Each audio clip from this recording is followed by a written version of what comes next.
Gotong royong bukan budaya Indonesia. Ya, kalian gak salah dengar.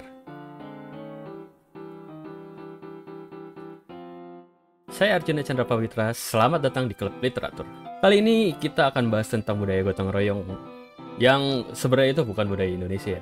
Ya, gotong royong itu sebenarnya bukan budaya khas Indonesia ya, tapi bagian dari peradaban manusia secara keseluruhan.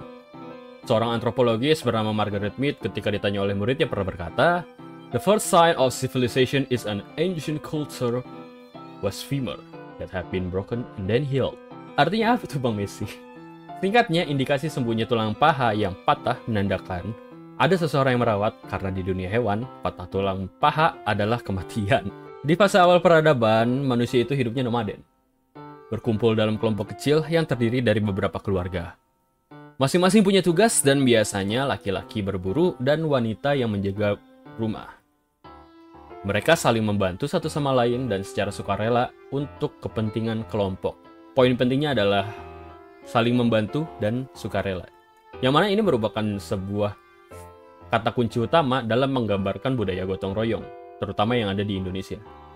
Orang-orang berkumpul dan membantu satu sama lain yang secara sukarela untuk kepentingan kelompok yang lebih besar. Contohnya kayak misalnya kerja bakti dan sejenisnya. Tapi nggak cuma di situ aja. Sejak berakhirnya zaman es membuat iklim dan cuaca menjadi lebih hangat, memungkinkan untuk manusia menumbuhkan tanaman di satu tempat dalam waktu yang lama. Pada beberapa tanaman membutuhkan kerjasama yang sangat kompleks untuk melakukan pengairan ladangnya.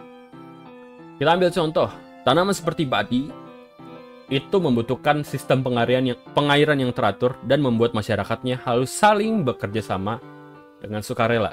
Kalau enggak, ya ladangnya tidak berair. Sebuah studi di Cina menunjukkan perbedaan budaya antara Tiongkok Utara dan Selatan. Masyarakat Tiongkok Utara yang menanam gandum utamanya cenderung lebih individualis karena perawatan gandum yang tidak begitu membutuhkan kerjasama intensif.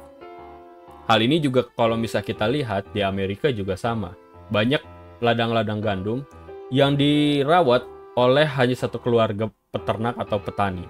Tidak membutuhkan kerjasama antar petani agar ladang gandum dapat diairi secara optimal. Sedangkan Tiongkok Selatan memiliki budaya yang saling bergantung antar masyarakatnya. Ini kalau bisa kita lihat, padi itu sangat membutuhkan air yang sangat intensif. Ladang harus diairi setiap saat dan hanya dalam beberapa fase saja, tidak perlu pengairan yang sangat intensif. Dan kalau kita lihat dari komunitas bahan pokok yang ada di Indonesia yaitu padi, tidak perlu heran terbentuk budaya yang sama. Anyway, sebelum lanjut jangan lupa like dan subscribe kalau kamu suka dengan video ini ya.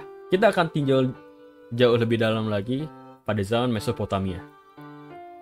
Yang harus kita perhatikan adalah gotong royong adalah fondasi dari munculnya peradaban. Mesopotamia muncul setelah peradaban manusia beralih ke sistem pertanian. Namun apa yang terjadi sekitar 4000 tahun sebelum Masehi justru mendorong Mesopotamia menjadi lebih maju. Iklim kering membuat masyarakat Mesopotamia harus melakukan irigasi lebih ke ladang-ladang mereka. Karena sistem menjadi lebih kompleks, ini membuat struktur pemerintahan terbentuk. Dari kota ini, kedepannya melahirkan berbagai kerajaan lain yang lebih besar seperti Akkadia dan Babilonia, yang paling maju pada peradaban kuno. Ya, jadi gotong royong itu ciri khas budaya Indonesia atau bukan nih? Kalian bisa tulis di komentar.